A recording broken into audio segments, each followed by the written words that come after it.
Hello, everybody. Eric Smith here with another installment of my series on F. Paul Wilson's Secret History of the World. And today I will be talking about Infernal, obviously by F. Paul Wilson.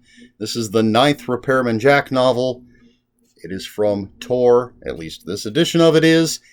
And as usual, I am going to review the book first, and then I will get into where it fits in to the history of the world. The secret history of the world, excuse me. All right, so in Infernal, something happens. Definitely not going to tell you what it is, but something happens, and Jack ends up reconnecting with his older brother Tom, who is a judge in Philadelphia, and Tom convinces Jack to go down to Bermuda with him. They end up doing a little treasure hunting, and then they find something mysterious that leads to horrible, horrible things. And there's your nutshell. So, right off the bat, a couple of videos ago in this series, in Gateways, I talked about how Jack was taken out of his comfort zone, which is New York, because in Gateways he goes down to Florida to visit his father, and it's definitely not like New York City or New York. The state, obviously, is what I'm saying. So in this, I think he's even further out of his comfort zone once he reconnects with Tom, who's really an asshole. And they end up going down to Bermuda. You've got Jack on a boat, and then you've got Jack down in Bermuda, and then you've got Jack scuba diving. And it's, he's definitely out of his comfort zone. This takes up a pretty good amount of the book.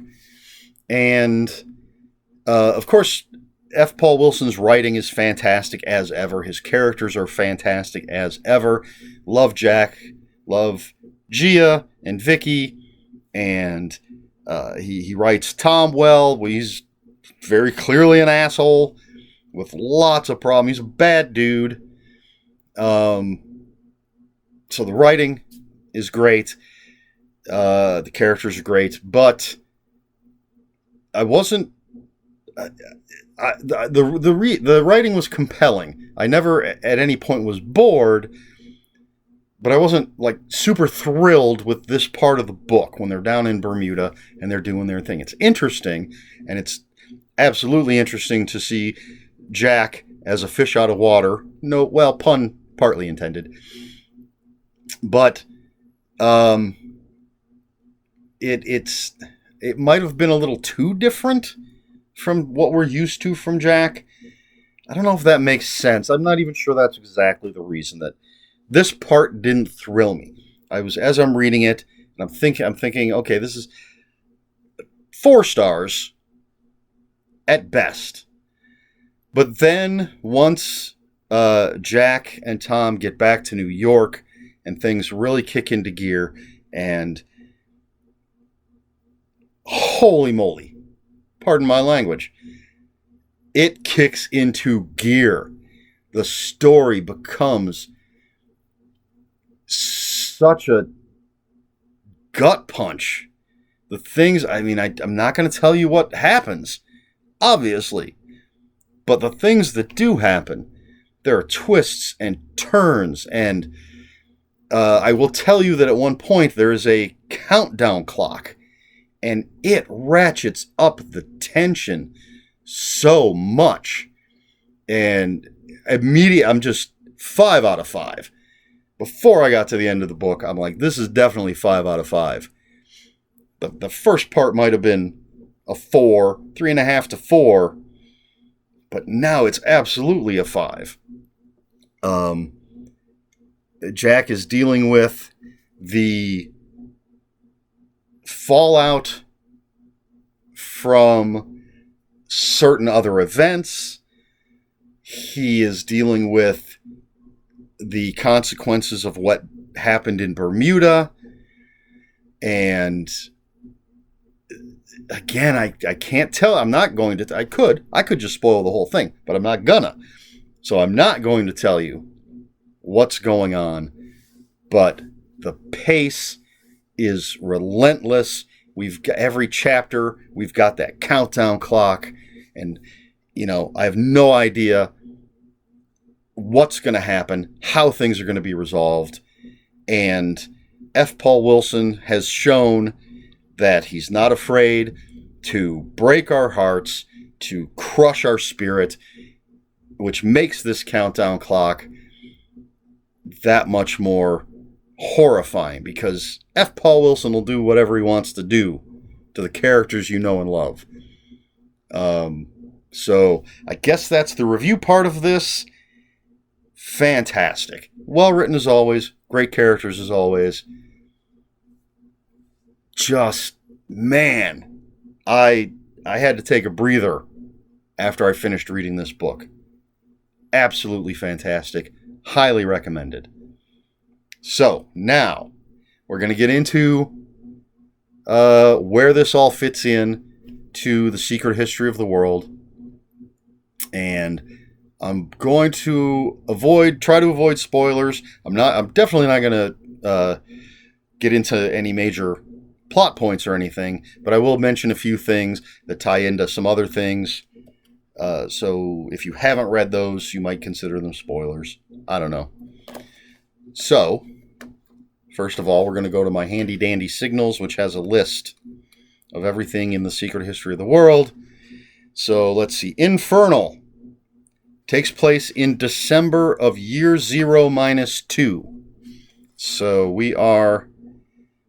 I'm going to go back to the first Repairman Jack, which is the tomb, which takes place in the summer of year 0 minus 3. So we've had 9 books, and basically we've covered a year and a half. And our next book is going to be at the beginning of year 0 minus 1.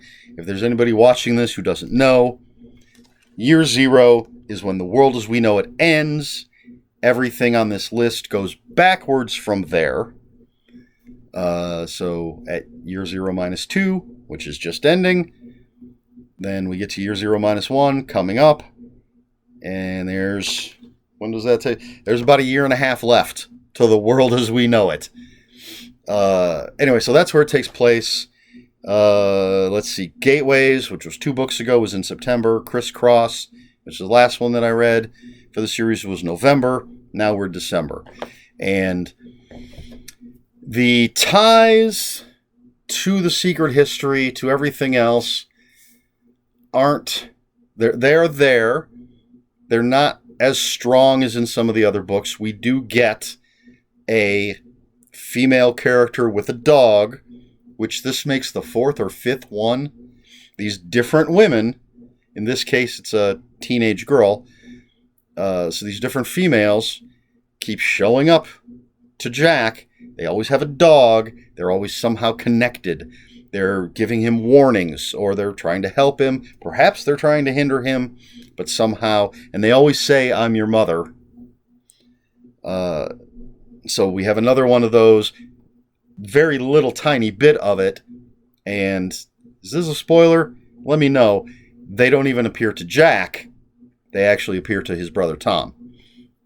We do have the 2 brothers from, I want to say it's The Haunted Air. The fake psychics who became real psychics. Characters that I loved. I really enjoyed that book. They are back. I won't go into what their status is, because that would kind of spoil the book that they're in. But they help out, and we do get a dire warning from possibly a dead man. I think we're supposed to get the impression... Well, I'm not going to go into... I'll just say from possibly a dead man, a bit of a warning. And the thing, the catalyst, it's not a MacGuffin, but I'm just going to use that term, the MacGuffin. Not sure how or if it ties specifically to the otherness, which is the great evil. I assume it does, because everything ties into it, but If it does, if it's going to appear again, if it's going to have a greater impact, I have no idea what that is at the moment. There are things that I won't talk about that I believe are going to have much bigger implications. Let me see. Where's my phone? I have a list of the rest of the books that I'll be reading for this series. And quite a few. I don't remember why I was looking at this. So this thing could come back, could tie in. It looks like I've got 3 more Repairman Jacks before I start getting into some of the non-Repairman Jacks that fit into the timeline. And then we get back to some Repairman Jack and some Adversary Cycle, all sorts of stuff. But yeah, and I have to mark on my list that I'm doing this one, Infernal. So, yeah, I don't know. This one, obviously it all ties together. This one has more tenuous ties, I will say, at this point in time. That's my impression. I'm very excited to keep going and to get to the end. At this point, I have not read anything that's in this series that I'm reading. When I started this, the very first book was The Keep. I had read that before. I'd read the first 3 or 4 Repairman Jacks before. But now that I'm getting into the stuff that I have not read, it's very exciting. It's all so good so far. And I can't wait to see how everything just comes together. And it'll be interesting, since I've read so many Repairman Jacks in a row at this point, it'll be interesting to get into the non-Repairman Jack stuff and see how all that's going to tie in. So, yeah, I think I covered everything I need to cover. I know I've been vague on some things, but there are a couple of things in this book that I absolutely do not want to give away. So that's it. I think that's all I have to say about this. So, let's see. You know what? For anybody who's been watching my other videos, I've been doing like a question of the video kind of thing, but I think I'm not going to do that with these. You know, if you have anything to say it in the comments. Which brings me to, if you have any comments, questions, or corrections, please put them in the comments below. Comments are open for spoilers. Just post a spoiler warning. We try to be polite here on my channel. Please like, share, and subscribe. If you care to follow me on other social media, my Twitter is @Ronin5757. My Instagram, where I post pictures of books, comics, board games, and fuzzy animals, is Eric Smith 5757. That's Eric with a K, ERIKSMITH 5757. That's all I've got. So until next time, read more books.